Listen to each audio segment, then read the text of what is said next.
আমরা তো সবাই বাংলা কার্টুন দেখি, যেমন সবচেয়ে জনপ্রিয় Bangla cartoon Gopal Bhar, Bantul the great. But আমরা অনেকে জানি না এমন জনপ্রিয় কার্টুনের ভয়েস কে দিয়ে থাকে, যেই ভয়েসের জন্য এই কার্টুন এত বেশি জনপ্রিয়। যদি আপনিও জানতে চান গোপাল ভাঁড় কার্টুনের ভয়েস কে দিয়েছে, তাহলে ভিডিওটি শেষ খানিক দেখুন। সবচেয়ে প্রথমে রয়েছে বাটুল দা গ্রেট। এটা একটা জনপ্রিয় বাংলা কার্টুন। এক সময় এই কার্টুন খুব বেশি ফেমাস ছিল। এই বাটুলের ভয়েস দিয়ে থাকে টলিউডের অভিনেতা এবং কমেডিয়ান খরাজ মুখার্জি। আরে না না, তোর অত চিন্তা করার কিচ্ছু নেই। আমাকে সাহায্য করা ওদের কম্য নয়। কি যে বলিস লম্বকর্ণ, এরকম একটা অফার এসছে আর তুই কিনা বিশ্বাস করছিস? এবং বাটুলের সাথী বাচ্চু ভয়েস দিয়ে থাকে রুদ্রনীল ঘোষ। আর বলতে গুরু, তোমার প্ল্যানের জবাব নেই।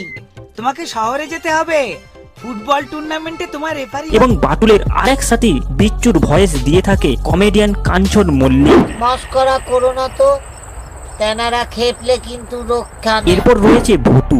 এটা খুব জনপ্রিয় একটা বাংলা কার্টুন। 2016 সালে এই কার্টুনটি শুরু হয় আর খুব অল্প সময়ে এই কার্টুন খুব বেশি জনপ্রিয় হয়ে ওঠে। তো চলুন দেখা যাক এই ভুতু কার্টুনের ভয়েস কে দিয়েছে।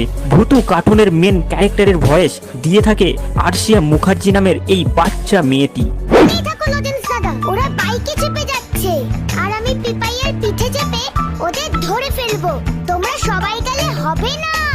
এরপর হচ্ছে বাংলা মোটু পাতলু। মোটু পাতলু বাংলা খুব অল্প সময়ে বাংলায় জনপ্রিয় হয়ে উঠেছে। মোটু পাতলুর সব ক্যারেক্টারের ভয়েস সৌরভ চক্রবর্তী দিয়ে থাকে।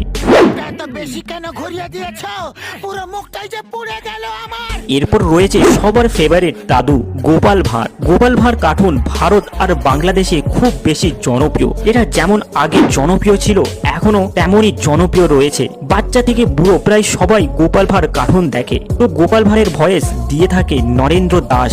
সোনিয়াটের লাইভে এসেছিল এই ভয়েস আর্টিস্ট। তিনি তার পরিচয় গোপনে রেখেছিলেন। ভুড়ি কেন গো? তুমি কিছু করো না কেন? এটা নিয়ে একটু ডাইটিং করতে পারো তো।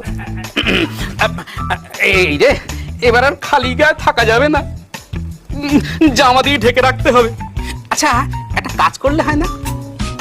এই ব্যাপারে একটু ওই বিজ্ঞানীর সঙ্গে